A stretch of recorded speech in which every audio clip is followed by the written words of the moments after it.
I still remember the sound of my heels against the marble floors that morning.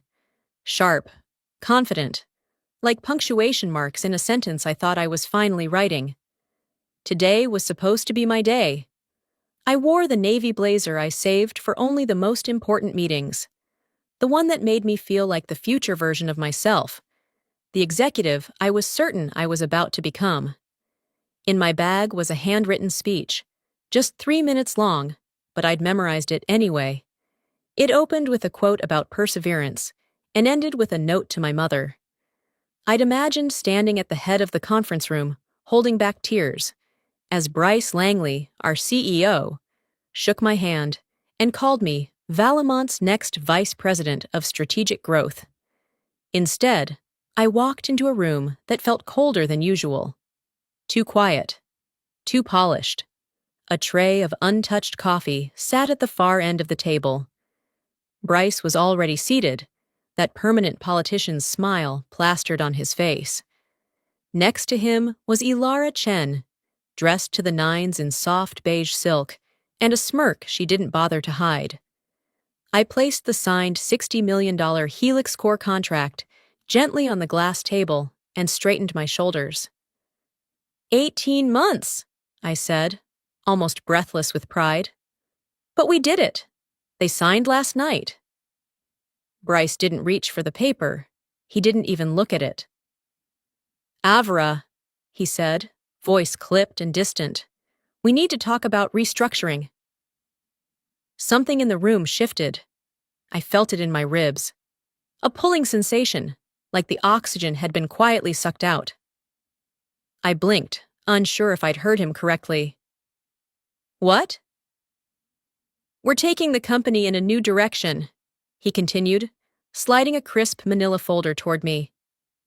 Your role is being eliminated, effective immediately. I didn't reach for it. I stared at it like it might vanish if I looked long enough. My ears were ringing. Somewhere far away, Ilara cleared her throat. She'll be handling the Helix Core account moving forward, Bryce added.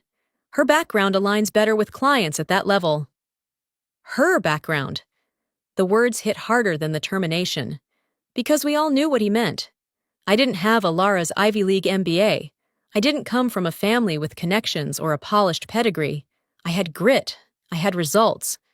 But apparently, that wasn't enough. Not here. My fingers trembled as I opened the folder and signed where they told me to. I didn't cry. I didn't scream. I just closed the folder, stood up, and smiled like it didn't kill me. I'd just secured the biggest deal in Valamont's history, and they'd just erased me from it. But they had no idea what they'd set in motion, and that's what made me smile. 3 weeks before they fired me, I sat across from Sarah Dane in her corner office at Helix Core. Rain tapped gently against the towering windows behind her. San Francisco gray, steady, honest. She didn't offer small talk. She didn't need to. Sarah had the kind of presence that filled a room by being still. We'd gone through every detail of the $60 million contract already. Logistics, implementation, benchmarks, legal red lines. But she hadn't signed. Do you believe in what we're building? She asked. I nodded immediately. Completely. She tilted her head. Then tell me why you're still here, at Valamont. The question caught me off guard. I'm building something. I've invested years. She stared at me for a moment longer than was comfortable.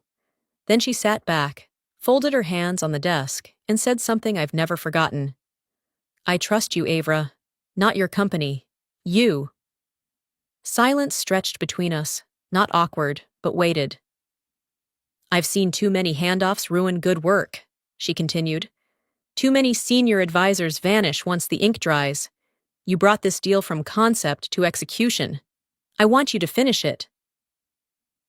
I plan to, I said carefully, glancing at the legal draft. The contract outlines. She shook her head. Forget the contract. This isn't a clause. This is personal. I need your word. I looked at her then.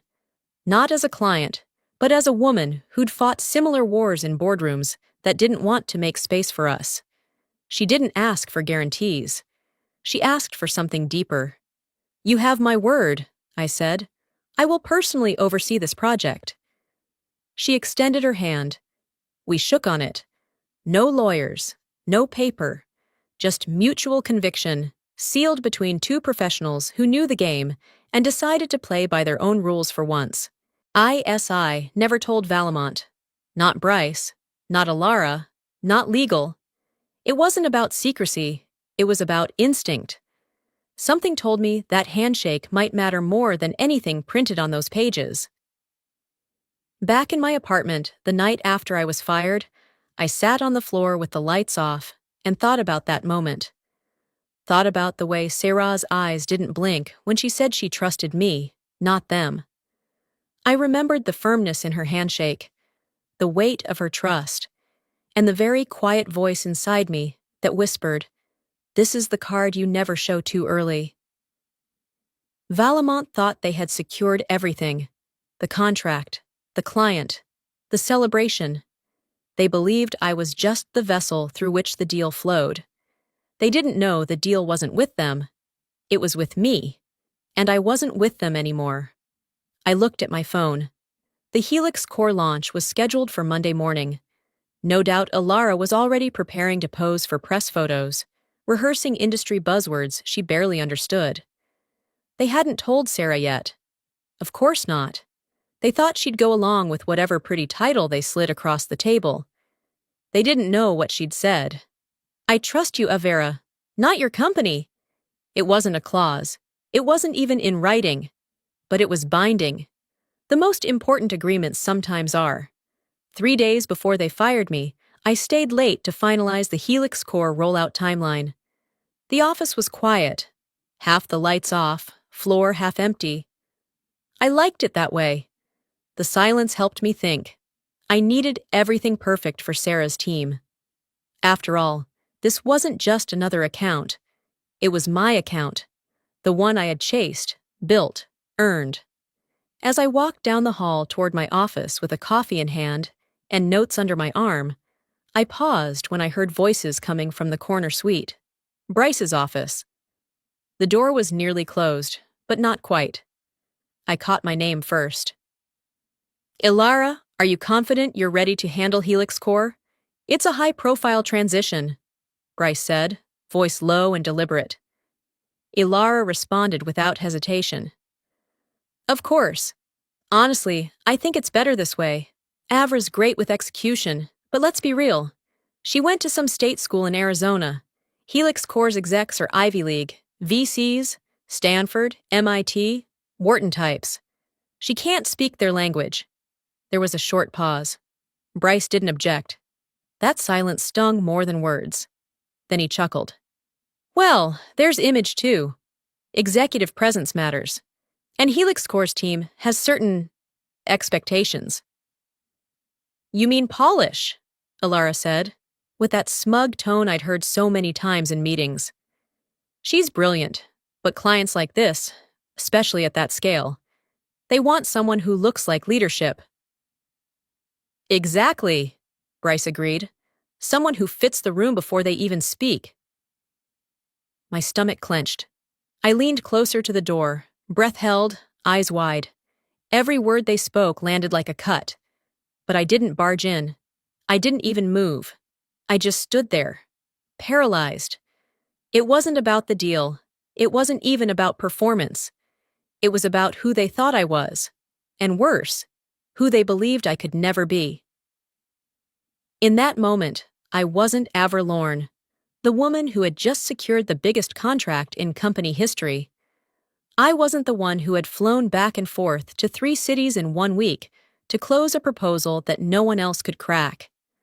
I wasn't the one Sarah Dane had personally chosen to lead the project. Number to them, I was still the girl who came from some state school in Arizona. I felt like I was 23 again, fresh out of college, sitting in my first corporate meeting, surrounded by confident voices, dropping names of professors, scholarships, legacies, programs I'd only read about. I remembered smiling too much, speaking too carefully, hoping not to sound out of place. I thought I'd moved past all that, but apparently they hadn't. My hand clenched around the coffee cup so hard it nearly cracked. My throat burned, but I didn't cry. I didn't storm in and demand respect. That wasn't my style, not anymore. Instead, I turned away quietly, each step heavier than the last. Back at my desk, I sat down slowly, barely breathing. I looked at the printout of the Helix Core implementation plan, color-coded, tight, precise. It was my best work. I stared at it, willing it to be enough. But somewhere deep down, I knew. In their eyes, it never would be. Not with my background. Not with my face. Not with my silence. But what they didn't know, what they never cared to ask, was that I didn't need to be loud to be dangerous. I didn't need pedigree to make impact. I didn't need their acceptance to matter. They had built their image on polished surfaces and LinkedIn credentials. I had built mine in the trenches, where the real work lived. And I wasn't done. Not even close. The night before the Helix Core signing ceremony, my apartment was silent except for the low hum of my refrigerator and the occasional crackle of rain against the windows. I didn't turn on the TV. I didn't open my laptop. I just sat on the edge of the couch, phone in hand, staring at the contact name glowing on my screen. Sarah Dane. Her name sat there like a loaded question. It was almost midnight. By now, the Helix Core team had flown in. The stage had been set. Champagne chilled. Photographers booked. Valamont's executive team, Bryce, Ilera, all of them, were probably practicing their victory smiles. Smiles built on something I created. Something they stole. My thumb hovered over the message bar. I should tell her, I thought. I should warn Sarah that I won't be at the ceremony tomorrow. That Ilara, the woman who once referred to her as another disruptor with a PR team, would be introduced as the new point of contact. That the person Sarah trusted, the person she shook hands with, was no longer with Valamont. I started typing. Hi, Sarah. There's something you need to know before tomorrow. Delete. Too vague. I typed again. Just a heads up. I'm no longer overseeing the Helix Core deal. They reassigned it without informing you. Delete. Too emotional. I stood up, walked to the window, then back again. The city lights below blurred through the raindrops on the glass. My cat stirred on the armrest, but didn't wake. I sat down again. My fingers tapped nervously on the edge of the phone. I typed for the third time. They fired me. Ilara is taking over the account. I didn't want you to find out this way. I stared at the words. My pulse pounded. My throat felt tight. I could hit send. I should hit send. It would be the right thing to do, the honest thing. But something in me hesitated. It wasn't just fear, it was calculation. Sarah didn't make decisions lightly. She valued integrity, trust, and most importantly, follow-through. I remembered her voice, steady and unapologetic. I trust you, not your company. If I sent this now, it might come across as petty, emotional, disgruntled. It would give Valamont room to spin their story, to frame me as unstable, difficult, disloyal. But if I said nothing, if I waited, if I let her walk into that signing ceremony tomorrow and discover the betrayal for herself, that would speak volumes. Not in my words, in hers. Not as an employee's complaint, but as a client's rejection. A quiet smile tugged at the corner of my mouth as I erased the message one final time and locked my phone. Some truths don't need to be delivered. Some truths deliver themselves. I got up and walked to the kitchen, poured myself a glass of water, took a slow sip. The silence didn't feel heavy anymore. It felt deliberate. Like the pause before a final chess move. The board was set. I'd made my last move. Now all I had to do was wait.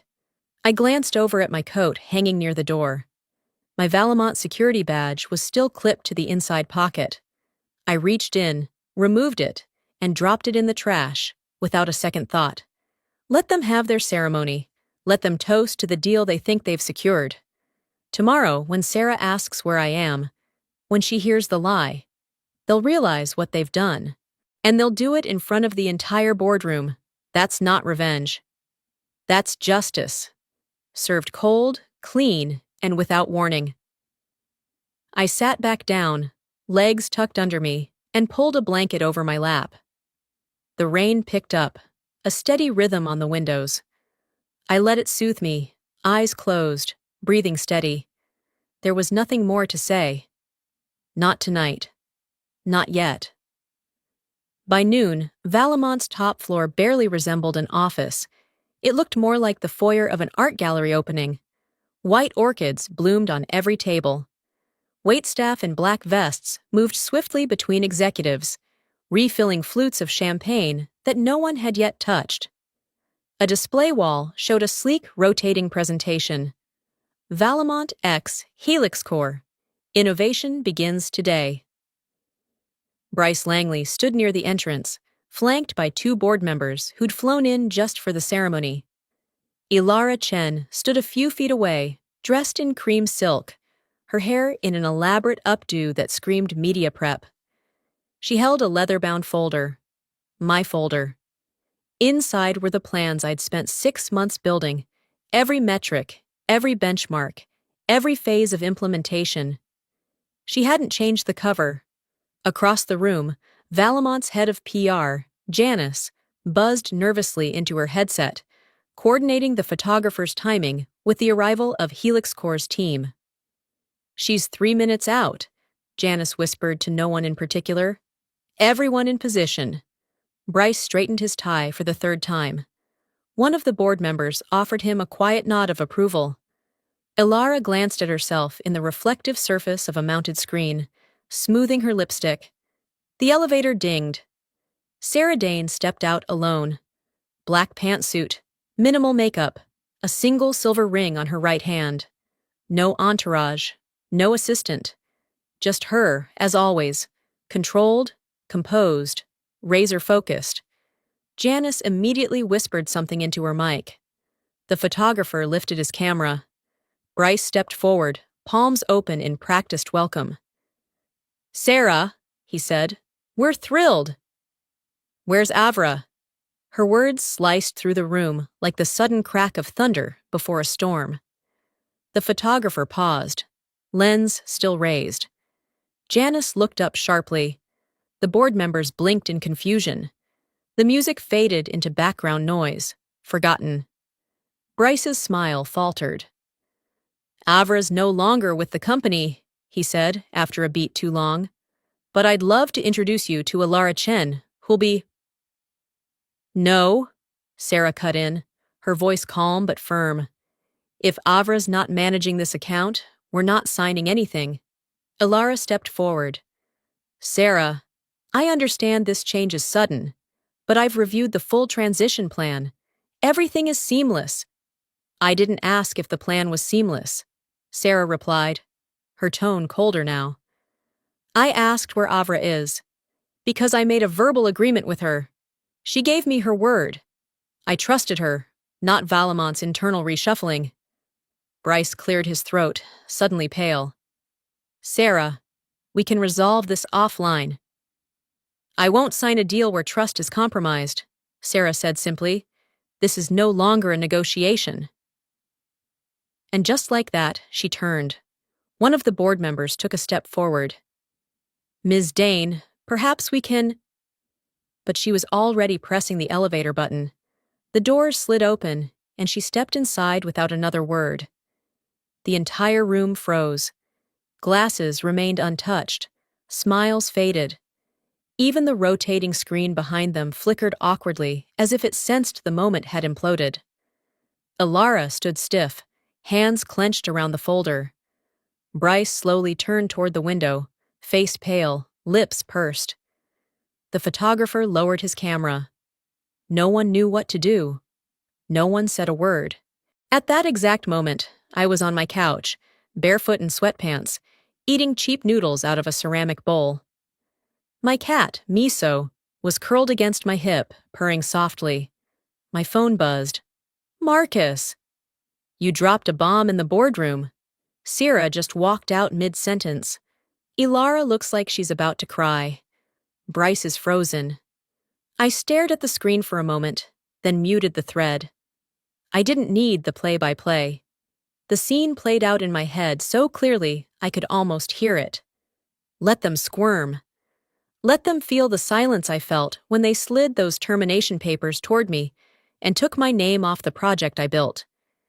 There would be no need for me to gloat, no angry calls, no revenge rants, just silence. And noodles. And the very specific satisfaction of knowing that the one promise they didn't value was the one that destroyed their celebration. Saturday morning started with sun through the blinds and the smell of fresh coffee drifting from my tiny kitchen. I didn't set an alarm. I didn't need to. The kind of satisfaction I felt didn't require a schedule. I had just sat down on my balcony with my favorite mug when my phone started buzzing. 6 missed calls, all from Valamont numbers. I ignored them. At 9:13 a.m., a 7th call came in. Bryce Langley. I watched it ring twice before answering. Let him sweat a little. Hello? Avra. His voice cracked like it had traveled a long way through a storm. There's been a misunderstanding. I took a long sip of coffee, letting the warmth spread before answering. A misunderstanding? He cleared his throat. Sarah Dane walked out yesterday. The Helix Core deal is on indefinite hold. We didn't anticipate that level of client loyalty. I did, I said flatly. Silence on the other end. We need to fix this, he continued quickly. I want to invite you back in, at a higher level. We're prepared to offer a significant compensation adjustment. VP title, triple your salary, a corner office, you'd report directly to me. I laughed, quietly, genuinely. Not cruel, just amazed. Yesterday, I said slowly, I wasn't polished enough. Not quite the right pedigree, not a fit for the image you wanted to project to clients like Sarah. That's not. It's exactly what you said, I cut in, my tone sharper now. You replaced me with someone who looked better on paper. Someone you thought belonged in that room more than I did. You gambled my work, my relationships, on image. Bryce hesitated. We miscalculated. No, I said, standing and walking back inside. You underestimated. Another pause. We're willing to make this right, Avra. I looked out the window toward the skyline. Somewhere in that gleaming city, Bryce was probably pacing in his glass office, sweating through his perfect suit. I'm sure you are, I replied, but I'm not. You're not what? Interested. His silence was deafening. I don't need a title, I continued. I don't need a view or a corner office. I needed respect. I needed recognition. And you made it clear what I was worth to you the second you slid that folder across the table. We were under pressure from the board, he said, desperation slipping in. It wasn't personal. But it was personal, I said calmly. You made it about where I went to school, how I carried myself, how I didn't look like your version of leadership. More silence. I imagined him running a hand through his silver-streaked hair the way he always did when he realized he'd lost leverage. We'll double the offer, he finally said, or name your price. I already have everything I want, I said. He exhaled hard. Avra, please. Good luck with Helix Core, I said gently, almost kindly. But if I were you, I'd be more worried about who's watching from the outside, because this isn't just about one deal anymore, is it? Click. I ended the call. I stood there for a moment, the quiet humming around me like a chorus of finality, the kind that doesn't require applause to feel complete. It wasn't revenge. It was correction. They had spent years molding a culture around Polish, pedigree, and politics. And in the span of 48 hours, it was crumbling. Not because of scandal, not because of failure, but because they bet against the one thing that can't be replaced: trust. I poured another cup of coffee. My phone buzzed again. Another message from Marcus. Bored in chaos. Bryce looks like he's about to pass out. Ilara's MIA, I smiled, put the phone face down, and walked out onto my balcony. Sometimes, the sweetest victories are the ones where you don't have to raise your voice at all.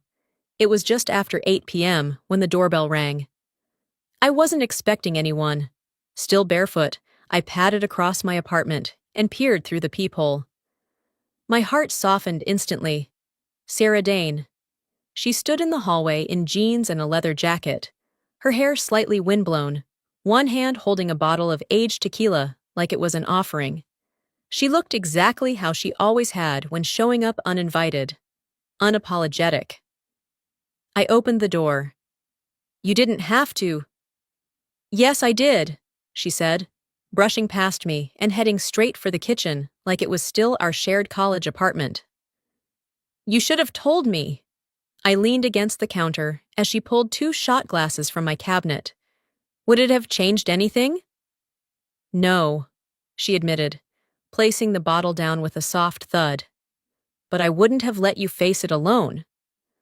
We stepped out onto the balcony, a quiet space filled with potted herbs and fading fairy lights. The city stretched before us, glowing and indifferent. The bottle glistened between us. To promises kept, she said. I smiled, clinking my glass against hers. To promises kept. The tequila burned its way down, familiar and welcome. We sat in silence for a few minutes, the kind of silence you only share with someone who knew you before you built walls, before you learned to hide hurt behind email tone and boardroom posture. Remember our last year at University of Arizona? Sarah asked, her voice softer now. The moldy carpet? Or the heater that never worked? She laughed. The pact. And just like that, I was back on the floor of our shoebox apartment, cross-legged with a blanket around my shoulders, ramen in one hand and a printed resume in the other. The pact had been simple. When one of us makes it, we pull the other up. I nodded. I always thought you'd be the one to drag me out of corporate hell. Well, she said, refilling our glasses, turns out we're dragging each other. We drank again. After a beat, she reached into her jacket pocket and pulled out a business card. The name read, Blake Renner, founder and CEO, Lucent Grid. He's been building something, she said.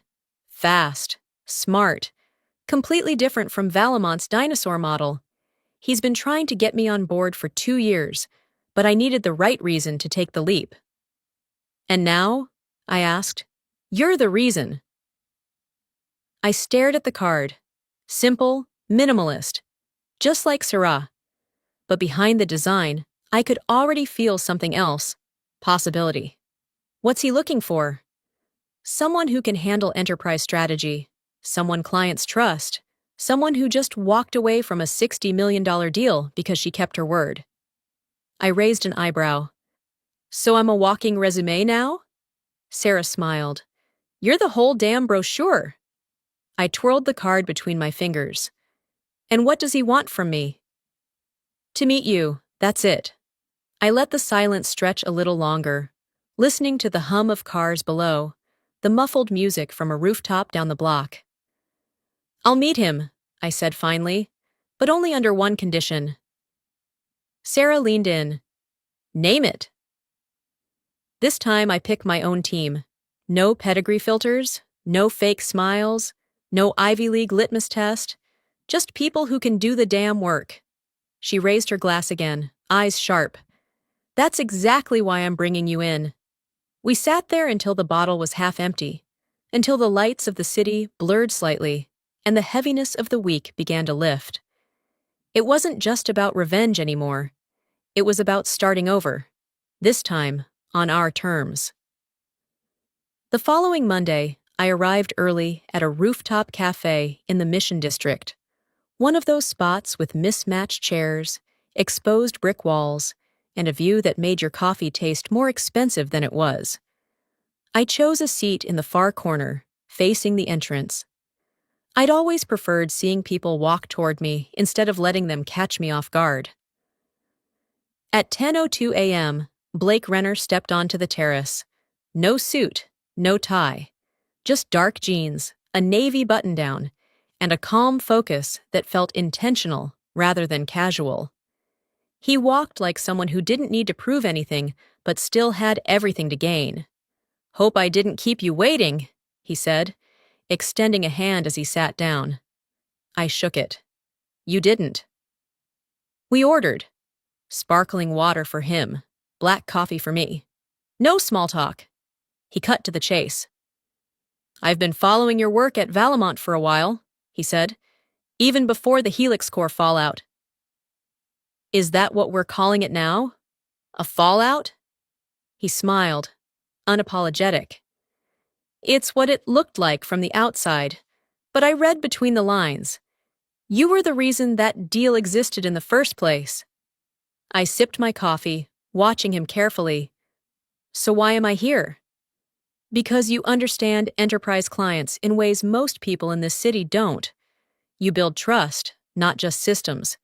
And you just walked away from $60 million on principle. That says more about you than your resume ever could." I folded my arms across my chest. "So what are you offering?" Blake leaned forward. "Head of Strategic Partnerships at Lucent Grid. You lead the team, you shape the direction. You'll have equity, real equity, not the kind they dangle in front of you to make you feel important." I raised an eyebrow. "How much equity?" "Enough to matter," he said simply. I studied his face. No hesitation, no fluff, just direct confidence. The kind that came from building something from scratch, instead of inheriting it from someone else's Rolodex. Still, the old instincts stirred, skepticism sharpened by years of being sidelined and underestimated. "And the team?" I asked. "Who chooses them?" "You do," he said without missing a beat. "No pedigree filters?" "No pedigree filters." "No Ivy League bias? No referral-only process? No executive polish tests?" "Just people who can deliver," he said. "That's what we care about." I leaned back slightly, letting his words sink in. I wanted to believe him. I almost did. But I'd heard promises before. Ribbons tied around empty titles. Corner offices offered like Band-Aids over bullet wounds. Blake didn't blink. "This isn't Valamont," he said. "We're not trying to impress investors with headshots and alumni newsletters. We're building something for the future. And to do that, I need people who know how to earn trust, not just wear it." I took a long breath and stared out over the skyline. Somewhere to the north, Valamont's glass tower shimmered like a polished lie. I'd spent 5 years inside that building, chasing recognition that never came, climbing a ladder rigged from the start. Now, someone was handing me the blueprint to build my own. "This time," I said slowly, "I build my team my way. No HR filters, no nonsense, just talent, grit, and loyalty." Blake extended his hand again. "Welcome to Lucent Grid." I shook it, firm and steady. A small flame lit inside me. Not quite triumph, not yet, but something close. The quiet ignition of a second chance, a game reset. But this time, I wasn't just a player. I was holding the board. It started with a message from Logan Chen. Logan had been Valamont's best-kept secret.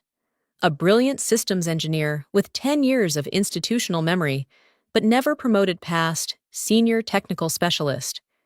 He was told he lacked executive presence, which I'd come to learn was just code for not loud enough, not slick enough, not part of the club. He showed up at Lucent Grid 2 days after I signed on. No appointment, just a quiet knock at the door and a laptop under his arm. "I heard what happened," he said. "I stayed quiet for too long. I'm ready to build something that isn't broken." I hired him on the spot. Then came Mira Patel, our data analyst prodigy. At Valmont, she was brilliant, but labeled as too direct in meetings. She once called out a VP's faulty logic in front of a client and was buried in a back office for the next 6 months. When she walked into our workspace, she didn't ask what title she'd have. She asked, "What problem do you need solved first?" I smiled and handed her a project brief. Everything. Within 2 weeks, we had 6 more. Not resumes sent in through recruiters. Not referrals from VC friends. These were people I knew, or people who had quietly messaged me over the years, saying things like, "I saw how you handled that client," or "I've always wanted to work with someone who gets it." They came from cubicles and forgotten departments, from the ignored corners of companies too obsessed with image to recognize impact. We didn't have mahogany desks or shiny titles. We had a whiteboard, folding chairs, and coffee from the bodega downstairs. And we had fire. Within the first month, we had something else. Sarah Dane. She signed with Lucent Grid with zero hesitation. No ceremony, no contracts rewritten. She walked into our modest downtown office, shook my hand, and said, "Let's make this real." We launched the new Helix core system in record time. 3 weeks later, we won Meridian Solutions, the second domino, then Gentry Analytics, then Samora Cloud. By the end of Q2, we had 7 major clients and a reputation that moved faster than any of our outreach could. One evening, after we pushed a major deployment ahead of schedule, I looked around our office. Mira had her shoes off, curled on a beanbag, writing SQL queries with one hand and eating from a takeout container with the other. Logan was scribbling architecture ideas across 2 whiteboards, talking to himself in 3-letter acronyms. The interns were laughing while refilling the fridge with sparkling water. And I felt something I hadn't felt in years. Peace. Not the kind that comes from rest, but the kind that comes from alignment. When what you do, what you believe, and who you work with finally match. Blake stopped by my desk with 2 cups of chai. "You seeing this?" he asked, handing me one. I looked around again. "I'm feeling it." He smiled. "You built a tribe." I shook my head. Number I found them. They were always there, just unrecognized. He nodded slowly, sipping. "What do you want to call this team?" I thought for a moment. "The Phoenix team," I said. He raised an eyebrow. "Reborn from the ashes?" "No," I said quietly. "Forged from them. Because we weren't rebuilding what we lost. We were creating what had never existed. It started as a whisper. At first, it was just noise. Distant, almost laughable. A few former colleagues at Valamont began texting me screenshots of internal Slack messages, subject lines from scattered emails. Did Avra breach her NDA? She tricked Sarah into walking. We're reviewing legal exposure. The source was easy to trace. Ilara. Apparently, after her champagne dreams dried up, she got busy rewriting history. The narrative was simple. I had manipulated Sarah, violated client confidentiality, and sabotaged the Helix Core deal out of personal bitterness. It wasn't about trust. It was about revenge. Desperate people don't rewrite facts. They write fiction. Still, the tension crept in. At Lucent Grid, our team worked in tight formation. But even Mira, who rarely looked up from her code, asked one afternoon, "Do we need to prepare for legal fallout?" Blake's jaw clenched when I showed him the screenshots. "This is slander," he said. "We'll get ahead of it." "No," I told him. "We won't react to noise. We'll respond with facts, just like always." I picked up my phone and called Sarah. She answered on the second ring. "I was expecting you." "I assume you've seen it?" "The rumors. Of course. Ilara even tried calling me. Twice. I blocked her the second time." I paused. "They're saying I manipulated you." "I know what they're saying," she replied, voice steel. That's why my PR team is drafting a statement. You don't have to. I do, she interrupted. Because I gave my word too. The next morning, her team released a blistering press release. Helix Corps' decision to cancel the Valamont partnership was based entirely on the breach of trust that occurred when our point of contact, Ms. Avra Lorne, was removed without notice. Ms. Lorne acted with complete integrity. Any suggestion otherwise is false and defamatory. By noon, every major tech outlet had picked it up. By 5 p.m., Valamont's board issued an emergency internal statement confirming that Ilara Chen had voluntarily stepped away from her leadership position to pursue other opportunities. Everyone in the industry knew what that meant. Ilara had been ousted.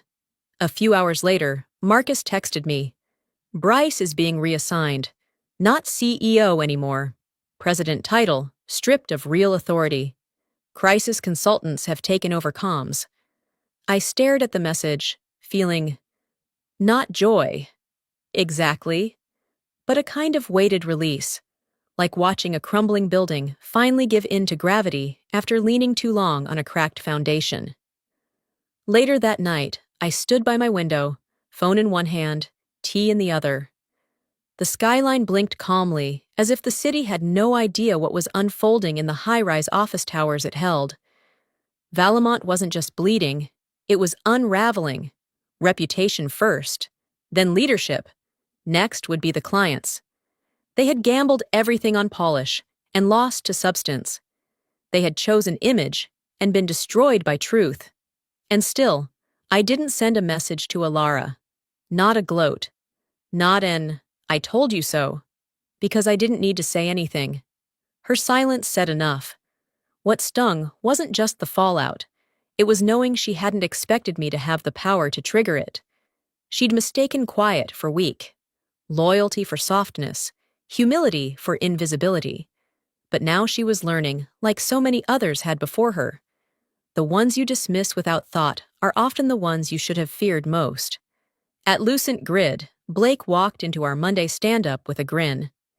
Helix Core renewed for Phase 2, he announced. Meridian just confirmed onboarding, 2 more inbound. Our team applauded. No champagne. Just fist bumps, high fives, and another round of takeout orders being placed. No one said it out loud, but we all knew. We weren't just winning contracts. We were rewriting rules. The invitation arrived as a sleek digital envelope in my inbox. Keynote speaker, Future Tech Summit 2025. Theme, Disruption and Resilience. I reread it 3 times before it felt real. This summit was where industry giants told stories of billion-dollar exits, innovation patents, global expansions. I'd watched those talks from the back row for years, just another face in a sea of aspiring professionals. And now, I was the face on the program. My topic, Redefining Value, a New Era of Leadership. In the weeks that followed, I wrote and rewrote the speech a dozen times. I'd sit alone in the Lucent Grid conference room long after hours, laptop open, trying to balance facts and fire. I didn't want to sound angry. I didn't want to sound bitter. I wanted to sound clear. This wasn't about revenge. It was about recognition, the kind that doesn't come from job titles or schools or polished headshots. On the morning of the event, the ballroom was filled with rows of suite. I was once told I lacked the executive presence to lead major accounts, that I didn't have the right academic background, that clients wouldn't trust me unless I looked a certain way or spoke with a certain polish. I let the silence sit for a moment. Those assumptions cost a company $60 million. Scattered murmurs rippled through the audience. But this isn't a story about what they lost. It's about what we built. I shared how Lucent Grid had grown not by chasing prestige, but by prioritizing people. How we chose performance over polish, integrity over politics. How we gave overlooked talent room to lead, and they led. I told them about Logan, the systems genius labeled too quiet. About Mira, the sharp analyst deemed too intense, about the interns who became architects and the outsiders who became innovators. We didn't rebuild a broken culture, I said. We refused to inherit it. Now the room was still, no phones, no side conversations, just people leaning forward, like they were hearing something they hadn't dared to believe could be true. When we talk about innovation, we often talk about technology, but the real innovation, the one we've been avoiding, is in how we value people. A beat. It's time we stop asking who looks the part and start asking who shows up when it matters. The final line came out quiet but firm, because real leadership isn't granted by titles, it's earned by trust. I stepped back from the podium, and then it happened. The kind of applause that doesn't erupt all at once, but builds, slowly, powerfully, genuinely. Blake met me at the stairs, smiling. "You didn't just give a speech," he said. "You drew a line in the sand." Later that evening, at the closing ceremony, they named me Executive of the Year. I walked across the stage, lights hot on my skin, applause washing over me like rain after a drought. I wasn't wearing a designer dress, just a clean suit, simple heels, and the same calm I carried through every fire. In the front row, I noticed something. The seats marked for Valemont were empty. Of course they were. Some rooms are silent, not by accident, but by consequence. It arrived in a sleek white envelope, thick paper, no return address, just the gold-embossed seal of Valemont on the flap. I already knew what it was before I opened it. The buyout offer was generous, obscenely so. A 12-page proposal, multiple contingencies. Valemont wanted Lucent Grid. All of it. Full acquisition, full control. The letter came with all the right buzzwords. Strategic synergy, brand alignment, long-term vision. But under all that corporate poetry, the message was simple. We underestimated you. Now we want to own you. I placed the letter beside my coffee mug and stared at it for a while, unmoving. Not angry, not tempted, just clear. Across the office, Logan was explaining a new framework to a junior developer who had just joined last week. Mira was leading a team meeting with 4 analysts, all of whom were speaking, none of whom had Ivy League credentials. On the wall behind them, our company values were handwritten in bold marker. Impact, integrity, inclusion, innovation. No framed degrees, no glass awards, just work. Real work. I stood and walked to the window.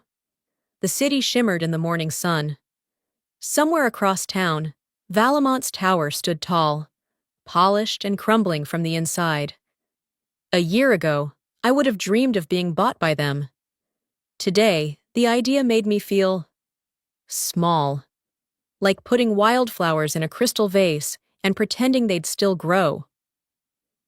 I picked up the letter and walked it straight to Blake's office. He was half standing, finishing a call, when he saw my expression and hung up mid-sentence. He raised an eyebrow. "That the offer?" I dropped it on his desk. "It is."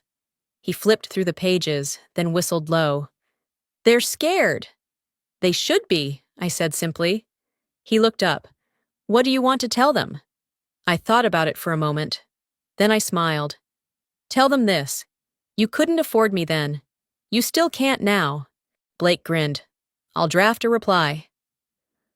Later that day, as I walked back to my desk, I paused to look at the framed note beside my monitor. It was from Sarah. Simple, handwritten. "I keep my promises too." Next to it sat my state college diploma, finely displayed for all to see. Below that, our quarterly growth chart, numbers climbing higher than even our most optimistic projections. Across the floor, someone shouted in celebration. Meridian's Phase 3 had just gone live. More cheers followed. This wasn't luck. This was earned. One decision at a time. One overlooked hire at a time. One quiet act of belief at a time. I sat down, opened my notebook, and wrote just 6 words at the top of a fresh page. We're not done. We're just beginning. Because what we'd built wasn't just a company. It was a movement. A culture where backgrounds didn't matter, but contributions did. Where no one got left behind because they lacked presence, or spoke too plainly, or didn't attend the right cocktail hours. Where value was seen, not performed. And it started with one thing: saying no. No to compromise. No to empty flattery. No to being owned. Valamont thought they were making peace with a former rival, but they were actually witnessing something they couldn't control. A future that didn't need them. And that, I realized, was the truest kind of victory. No press release, no mic drop. Just growth, just purpose, just freedom.